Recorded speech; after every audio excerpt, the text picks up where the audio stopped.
Hey, Pro-Life Jen, it's Kristan Hawkins. Thanks for tuning in this week to the Kristan Hawkins Show. I recently gave a speech at Students for Life's National Leaders Collective.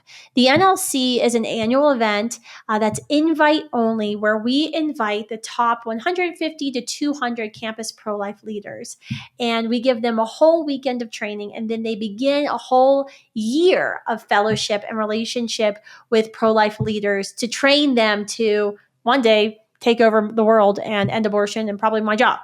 So this year, I gave a presentation to all of these national leaders about leading strategically. And I talked about going in it alone sometimes as a leader, what you have to do, how you have to be ready to stand alone, how you have to be ready to think outside the box, how to fight back, never give up.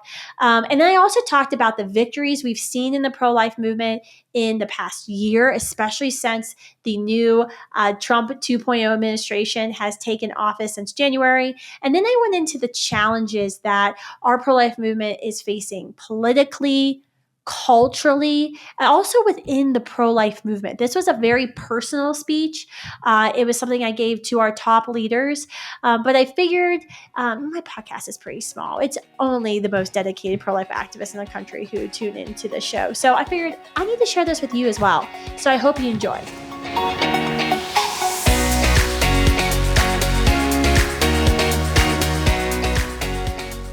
I'm really excited to talk to you all. And some of you all heard my presentation yesterday at the conference and then came to the workshop, which, by the way, that workshop was for old people.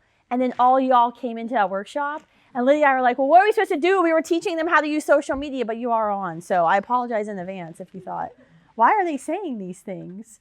I remember June 22nd, or June 23rd, actually, 2022. I was in Idaho Falls and getting ready to come out here for our National Leaders Collective. We knew the Roe decision, the Dobbs v. Jackson decision, was going to be coming down. And we had a feeling it was probably going to be on Monday, which was the last official day of the Supreme Court's term. And so I had planned to go to Louisiana, and I was going to get some award from some pro-life group there, and I was going to speak for some GOP group in Louisiana. And then I was going to make my way here, hang out with this National Leaders Collective fellows, and then we were all going to be at the Supreme Court together for the fall, hopefully, of Roe versus Wade. I had a really good plan. Students 5 had a good plan. At the airport, I was all good. I had gone to Costco, like my usual runs, taken the kids out to Culver's so they had dinner. I got to the airport early. I got the really cool seat at the Idaho Falls Airport, which has power next to the bathrooms. And it's a high top, so you can stand or sit. I was going to be there for a couple hours, get my flight to Houston, then drive 3 hours to Louisiana because Louisiana doesn't have any big airports. And then I was going to get my way here. It was going to be exhausting, but I had a plan. Then Tina Whittington, our executive vice president, who you always see running around at all the events looking exhausted and usually with heat stroke from yesterday, calls me and this is how I picked up the phone. Hello, you need to be here tomorrow morning. Okay.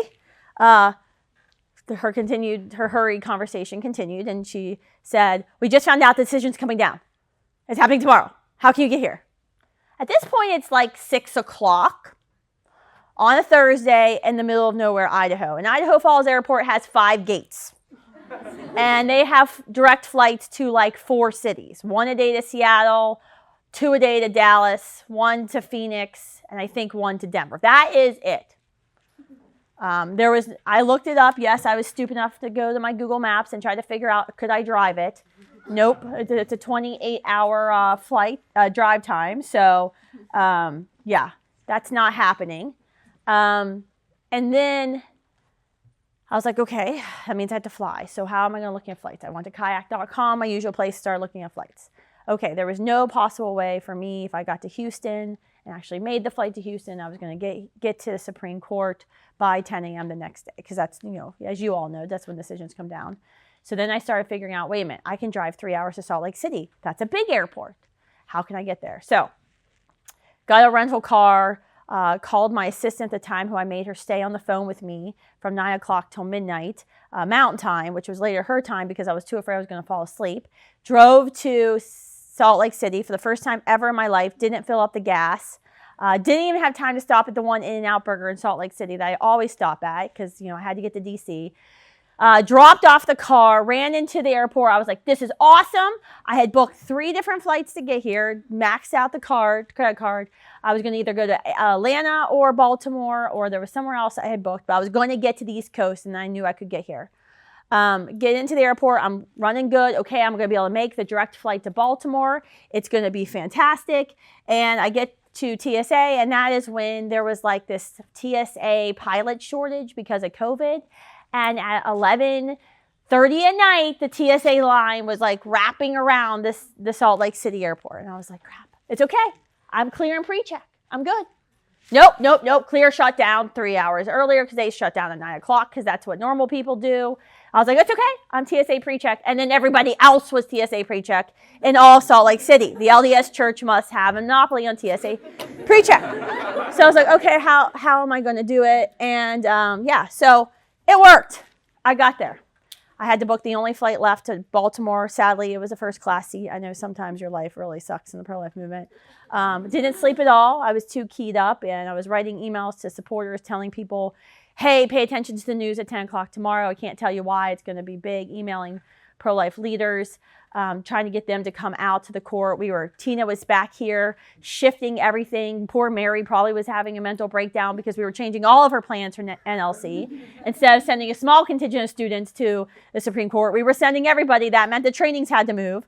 We got here though. I landed at 6:05 a.m. in Baltimore, took an Uber. Somebody let me into their room to put makeup on, and we were down at the Supreme Court that morning by 8 o'clock. That's how I got to Washington, D.C. for June 24th, 2022. Why do I share that exhilarating story of Kristan's life with you? One, because I think someday somebody should give me my own reality show because I can't make up what literally happens to my life. 2, I share that with you because getting to D.C. and the struggle of all of the drama of getting here, right? Being at the Supreme Court, being the one to have that honor to announce Roe had been thrown onto the ash heap of history like Dred and Plessy.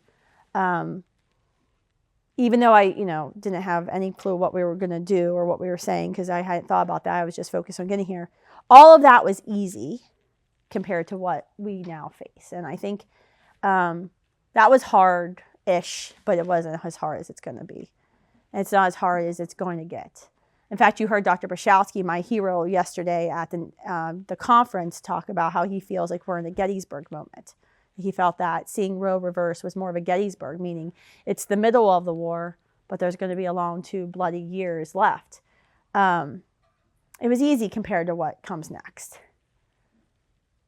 And I think about the rush and all the things that happened that day was kind of a metaphor for what's the movement's like today, right? The rushing to respond, me rushing to get here, which I pulled it off, but the rushing constantly to respond to the social media lies, the disinformation, always having to fighting back harder than ever on our campuses, to fight back against a culture that went so far left after the fall of Roe, right?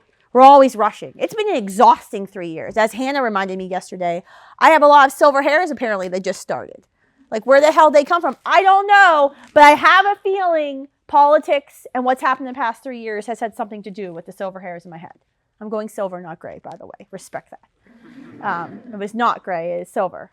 But we're constantly rushing, It's exhausting.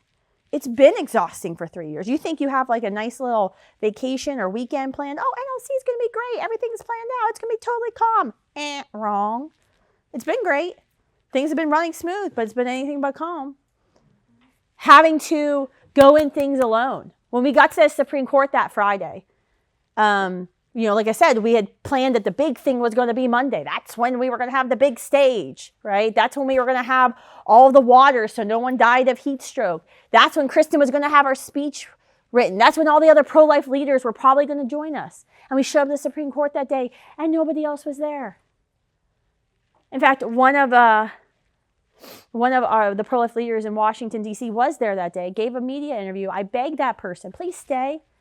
I have it on good authority that you're going to want to be here at 10 o'clock. I couldn't tell anybody what I knew. I have a good authority. You're going to want to be here. That person left. It was us. Think about what would have happened if Students for Life hadn't been out there that day. What would have been the picture at the New York Times? It was all of you. It was all of us.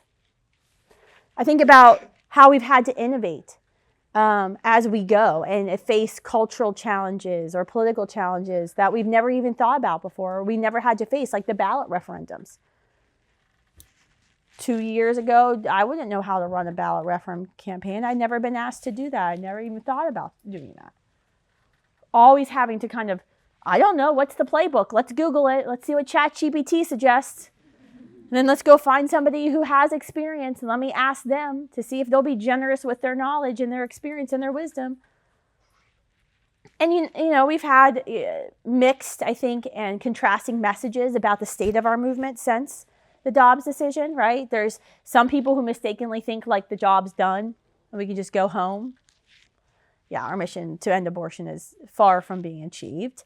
There's others who believe every single thing Donald Trump says and says, President Trump says it's a state issue now. No, our human rights do not begin and end at state lines. Duh. We fought a whole war on that, proving that's not true. Everyone forgets history. There are things that were true. Were many in the movement unprepared for a fall of Roe? Yes, I do think that. I think some of them were. Are at times we divided in our strategies in the pro-life movement? Yep. That happens when you have a whole movement of like type A, highly passionate people. They tend to disagree. It's kind of human nature. You guys know this from leading your groups, right? You try to find one type A person and a bunch of type Cs. Type Bs drive me nuts. Yeah, it's a hurry. Sure, I'll get there when I get there. What do you mean by that? Do we have a culture that is more confused than ever? Yeah. Hurting, searching for happiness, frustrated that they can't find happiness when the entire time they're searching for happiness, they reject where true happiness comes from. Yeah. But even though sometimes as leaders, we have to journey by ourselves, journey alone, sometimes we won't have it all planned out perfectly or know exactly what's in store next. Sometimes that we'll disagree on tactics or strategies, or that sometimes we have absolutely no idea what we're doing, but we're just called to lead, and we're going to make it up as we go. The mission is absolutely winnable if you join me. Now, as I said before, has it been an exhausting 3 years? Yeah, but it's been pretty exhilarating too. Things are much different than when we gathered in 2022 at the Supreme Court because we have seen real victories. In fact, things are a lot different than when we gathered last summer here. How many of you were here last year? Do you feel like there's been a little bit of a vibe shift in Washington, D.C.? Hell yeah, there has. We have hope, right?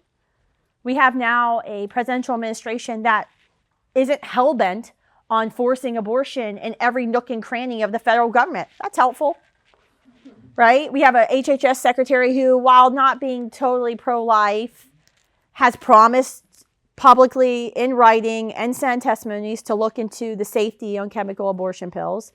Tip for him, they're not safe. Every chemical abortion pill kills someone.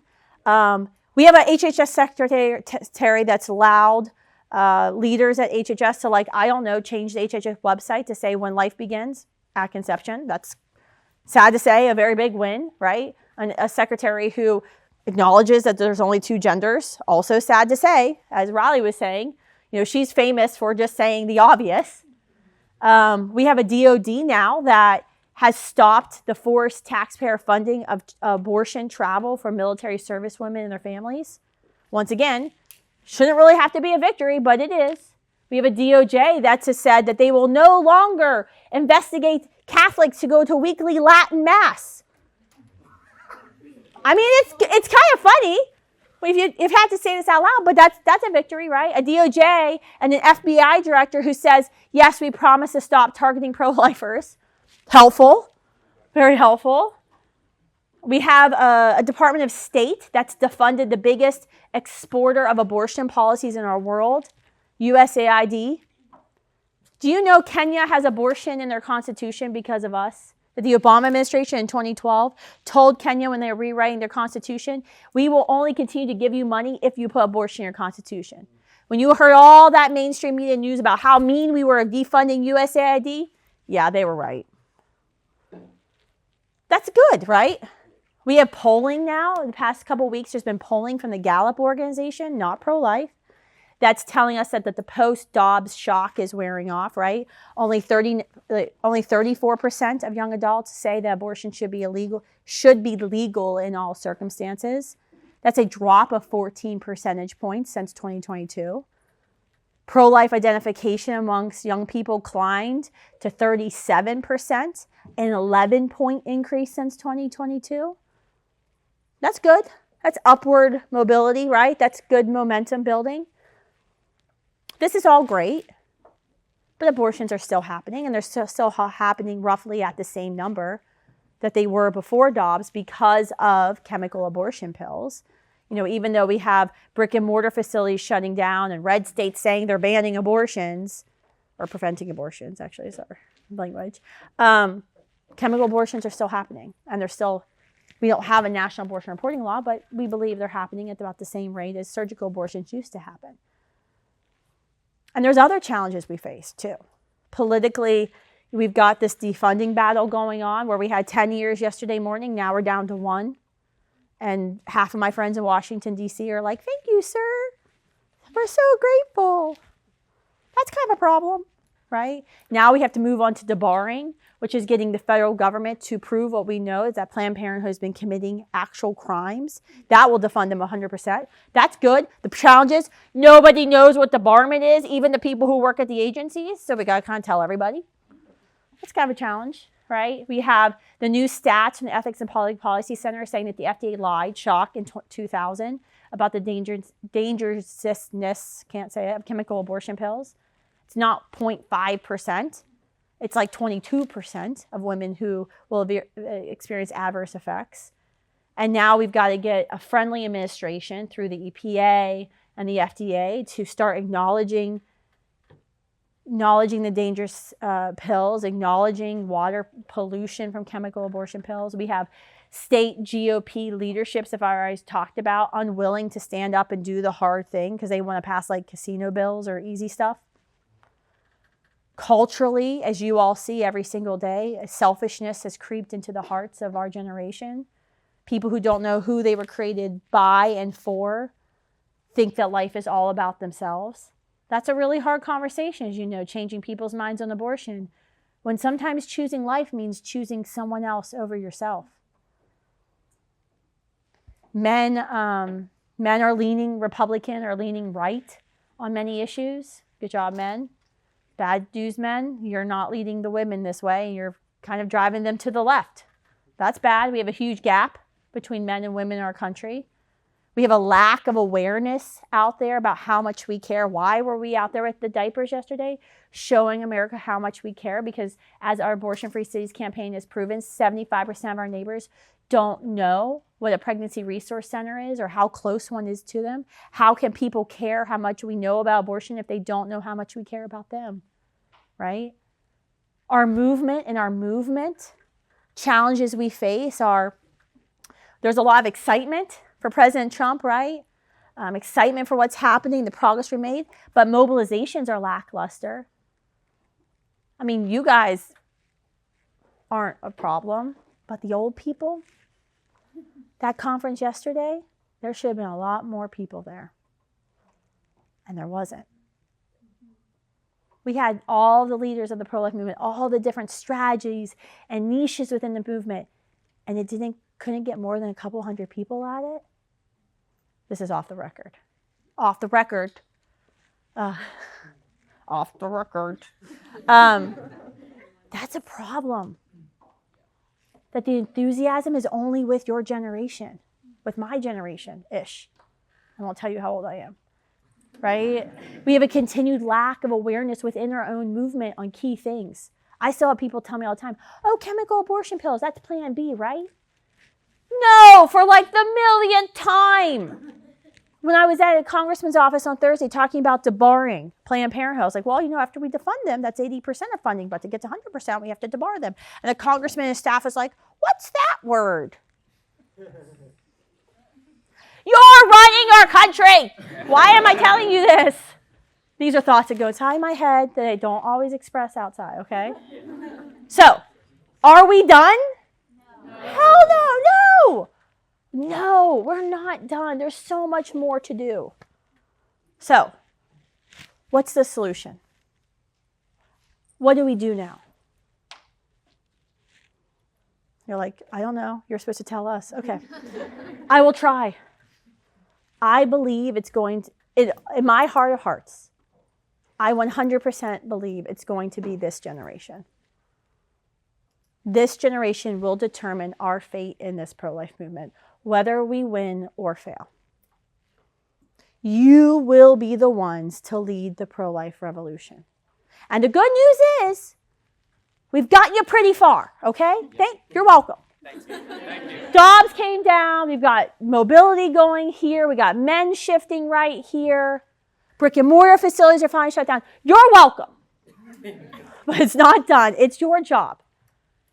There's no playbook, as I mentioned, for how to specifically get there step by step. This is why I love history. This is why I love looking at other social movements in America's past, right?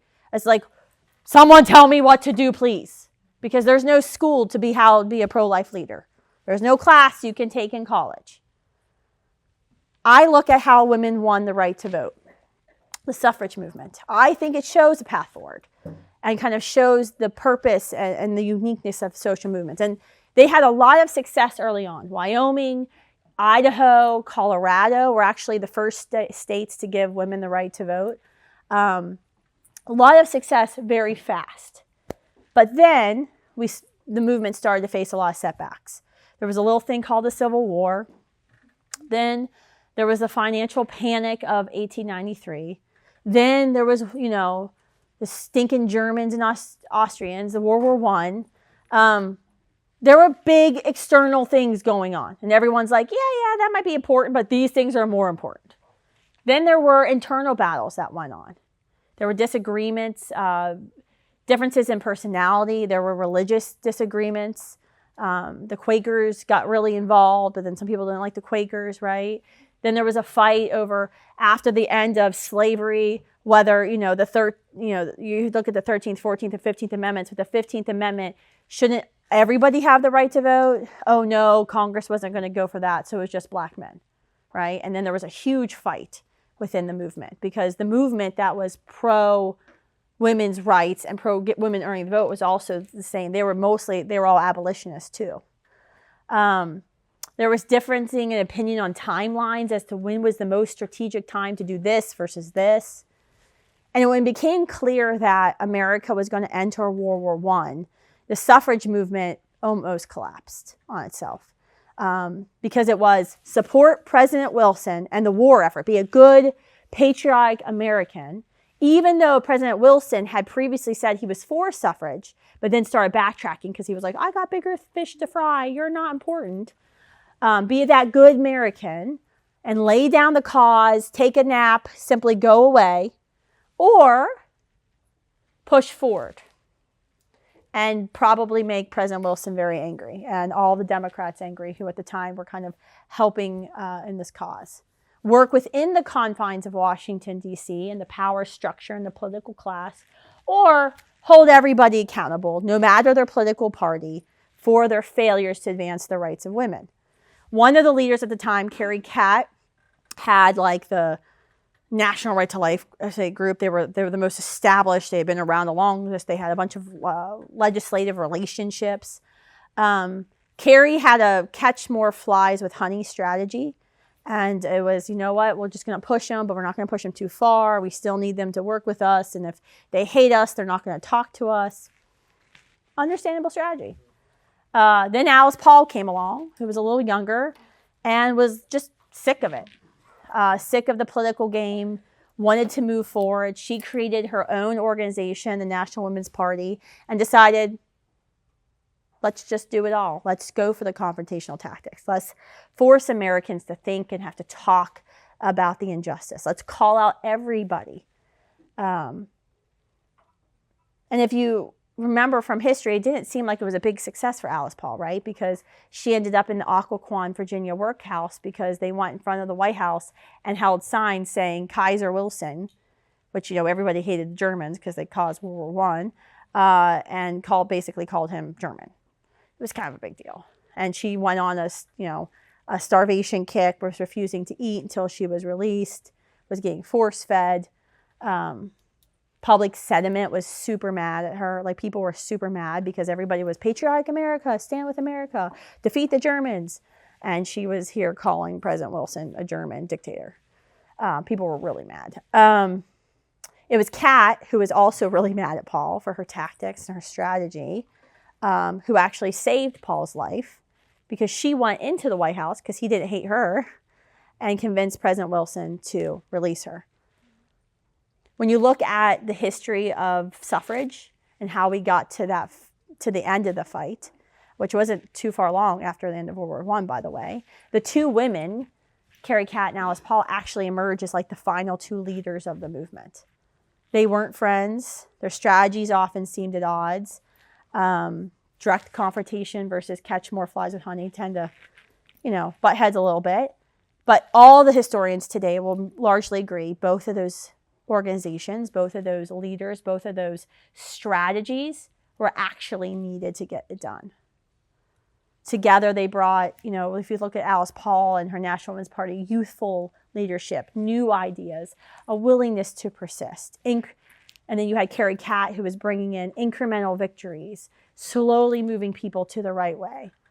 The victory that they achieved was not because of a singular tactic or a singular strategy. It was a culmination of dozens of tactics over decades by hundreds and thousands of women. This is why we need you as leaders in the pro-life movement. What Abby and I are going to talk about in a little bit is sometimes leaders disagree. Sometimes leaders have different tactics and strategies. That's okay, because God uses all of us. Your strategy, your way that you want to speak into this violence, that you want to end this violence, may be completely different than mine. You may see a hole that I haven't even seen. So somebody has to rise up and start this to do this. That's a good thing. I just need you to commit to always being in this fight, to always being part of this pro-life revolution. That's all I need you to do. It's actually pretty simple. As St. John Newman said, while we all share in one mission, it is also uniquely our own. How are you uniquely called and made, and the experiences that you've had, the skills that you've developed, the failures you've endured and overcome, how has that called you to your unique role in the pro-life movement? And trust me, there's plenty of ways to do it. I'm going to actually go through the 10 ways we feel at Students for Life, the 10 battles we know the pro-life generation must win to get us to a nation where abortion is abolished. 1, we believe, that's stronger, that we must take and hold ground at every 4-year college campus in America and every high school. We have to do it. That's why you've been seeing us push harder than ever before. We're at 57% of 4-year college campuses in the country. There's so much we have to do. You can join us in helping us start more Students for Life groups at high schools and college campuses near you, but maybe you don't know anybody. There's nothing stopping you from starting those groups too. We must position the pro-life generation to serve at every capacity they can serve on Capitol Hill and in state houses, to ensure that the pro-life generation is in every single national and state and local pro-life group, that our alumni, you all, go out and lead. We need to make sure in every state house across the country, our champions are alumni who've been through the training, who've endured what you endured yesterday in moving the diapers, who remembers the struggle of having to change hearts and minds and serve women and families in crisis on your campus. We need them serving in elected office. And we need them to understand that when you do get to elected office, that they serve a movement, not a political party. We have to kick Planned Parenthood to the curb, out of every Christian school at the minimum, right? Then we have to defund them of all of their dollars and debar them, because we need to shut them down. Why do we want to defund? I saw something on social media, always a contrarian, like, defunding Planned Parenthood is not going to end abortion. Wow, genius, thanks for that. Yeah, I know. But there's steps we have to take. We can defund them, we can debar them, we need to basically bankrupt them and shut them down. And when we shut down all the doors of Planned Parenthood, we'll be on our way to ending abortion, because they're the ones committing most of them, right? We have to ensure every college has a public pathway of success for pregnant and parenting students. That's our Standing With You initiative. This is a huge problem.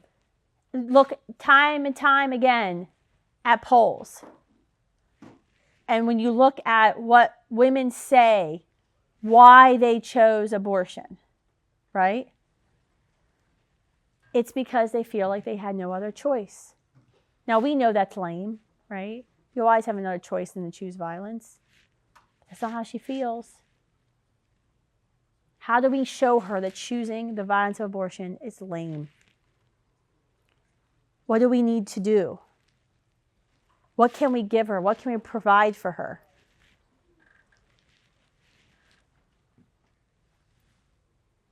Hold on for 1 second. I'm texting her. Yeah. Okay. It's fine. Yeah, honestly, I basically have gone over half of it. So, yeah, let me finish it and then you come up and then you can quiz me.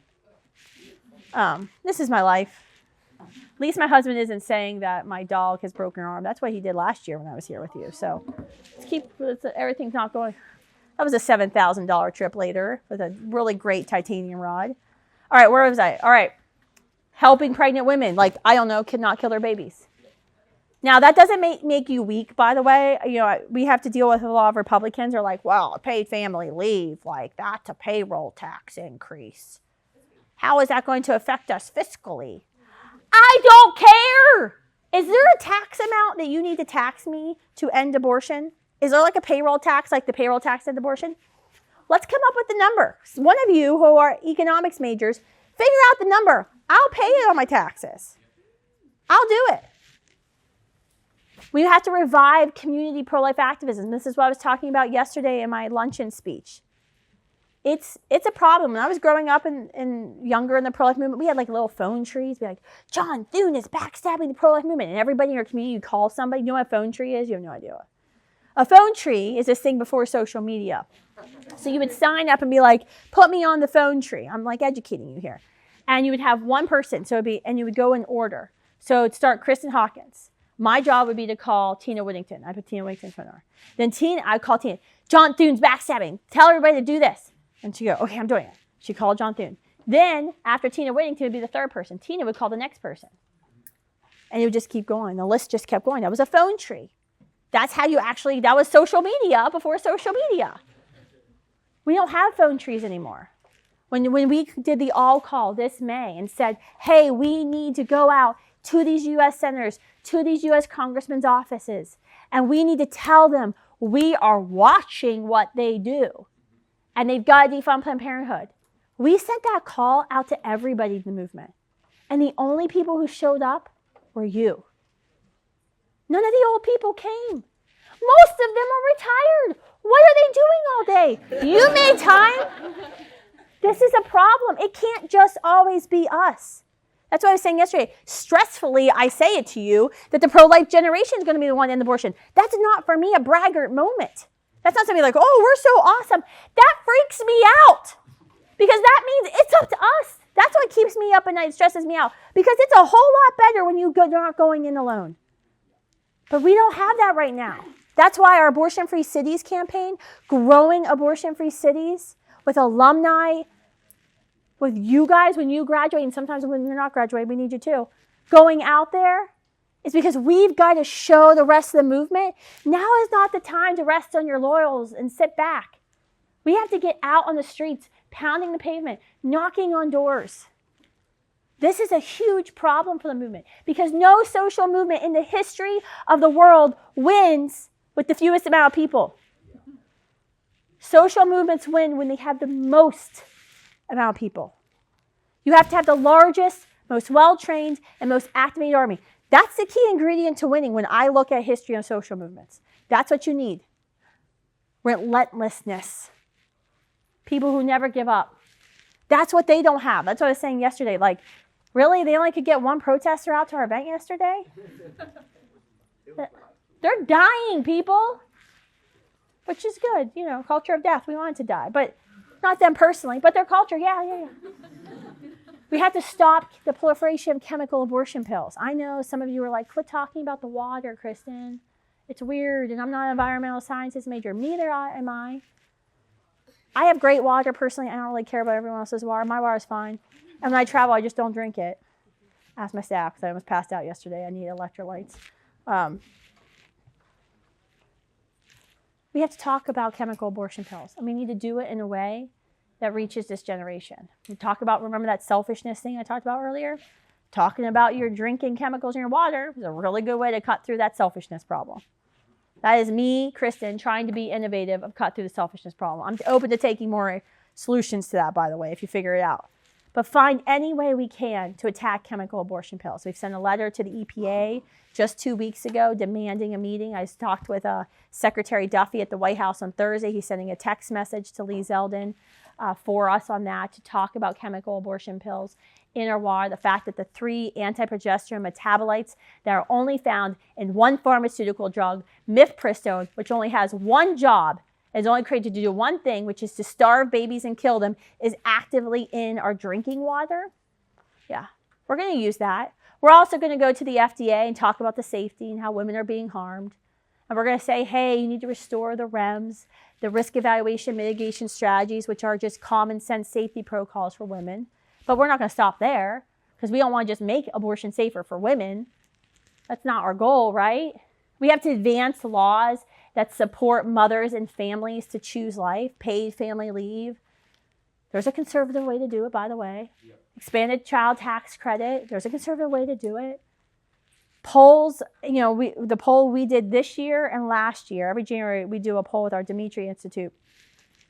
We asked Gen Z voters, if you knew every pregnant woman who faced an unplanned pregnancy would have the support she would need during and after a pregnancy, would you be more or less likely to support politicians who vote to restrict abortion? The answer was over 70%. Once again, people want to know we care. So it's your time, guys. It's your time to assume your leadership of this pro-life generation. That's what this whole weekend has been about. Not to just give you some training and to help you find lifelong friends. It's not about that. It's about you becoming the leaders you're called to be. And whatever niche, whatever role that is. And we'll be with you the entire time. That's literally what Students for Life does. Our job is to have your backs. We literally made t-shirts one time. We have your backs. It was cute. No one liked it, but it was cute. After I started Students for Life at 21, I was the youngest person in the room. Sometimes I'd get polite smiles from people who thought I was super cute when I said I wanted to end abortion and start campus pro-life groups. Most people thought I was freaking crazy. I got a ton of job offers from old people who thought that I was going to crash out and burn and fail. But we had a vision, and we worked towards it, and we never gave up. You have to consider yourself these Davids in the fight against the abortion Goliath, right? The David who had lacked experience. The David who didn't have it all figured out. The David who didn't have everything that you would think he would need to have taken down the Goliath and won. But he did win. We're up against a lot. Hundreds of millions of dollars in ballot referendums, Hollywood cultural influencers who lie and fearmonger, stupid Democrat politicians who want to kill more babies, stupid Republican politicians who just want us to silence us and make us happy for a little bit and sit down and shut up. There's a key word there, stupid. Right? We're up against a lot. But David won. David defeated Goliath without the armor, with 5 stones and a big sword at the end. He won because he was determined. He never gave up. He knew who he was serving. He trusted the God who created him, and he never gave up. He rushed towards the Goliath, and he innovated when he did it. He did something a little different. He didn't fight with the same tools that the army was fighting with. He didn't fight the Philistines with the tools and the weapons they fought against him with. So your job before you leave here today or tomorrow is to find out what your role is, what your leadership position is going to be. And I'm sorry I don't have the answers to tell each and every one of you. I mean, maybe one day we'll have individual mentoring sessions. I'll take like 2 weeks, but your job is to figure that out. And know when you decide and you figure that out, keep your eye on the prize. Keep your eye always on the mission, the ultimate goal, and commit to persisting and always move forward and building and growing. Be an unstoppable leader. And that means, by the way, it doesn't mean you're not going to fail. You're going to fail. I think I've given a whole speech about this before. You'll fail, and it'll be epic sometimes. But don't quit. Unstoppable doesn't mean you don't fail. It means you don't quit. I don't know if Mary found a pic. Mary, is a tree up? Is it up? Mary's going, Well, if you go to my story today, I put a picture up on my Instagram story of this tree my family found 2 weeks ago at the Hoh Rainforest in Olympic National Park. And this tree is awesome. I'm not like a dork when it comes to like trees, but I kind of was for this. This tree had fallen over, and in the Northwest, there's big freaking trees. They aren't like the puny trees over here. They're freaking trees. And this huge tree had fallen over, and the root system was on its side. You'll see it on my Instagram. And there's all these intricate roots, right? And you're like, wow, it's a dead tree. That's a failure, right? It's either lived a great long life and died, maybe went to tree heaven, or something happened and it fell over, right? But then, out of this huge root system that you could just walk up alongside, you're like, this is like a dead tree. There's all these trees sprouting on top of it. That's how you need to think of your failures. You're going to fall over. Your root system's going to be exposed. What's going to happen? Is that whole tree going to die and nothing grow? Or are you going to have like a whole army of trees springing up from your failure? May your failures as an unstoppable leader sprout hundreds of trees on top. That's how you'll know.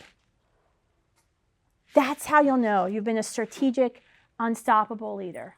That's how you're going to know that you've fulfilled the calling, whatever that calling is that God's placed on your life, to be a pro-life leader. All right, I'm done. No more lectures.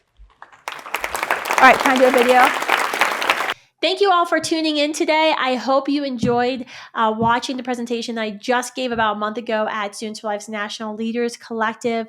I hope it sparked some thoughts for you about how you can better engage or get equipped in this fight for life right home at your hometown, in your community, in your state capitals. Until next week, keep fighting for life. Bye.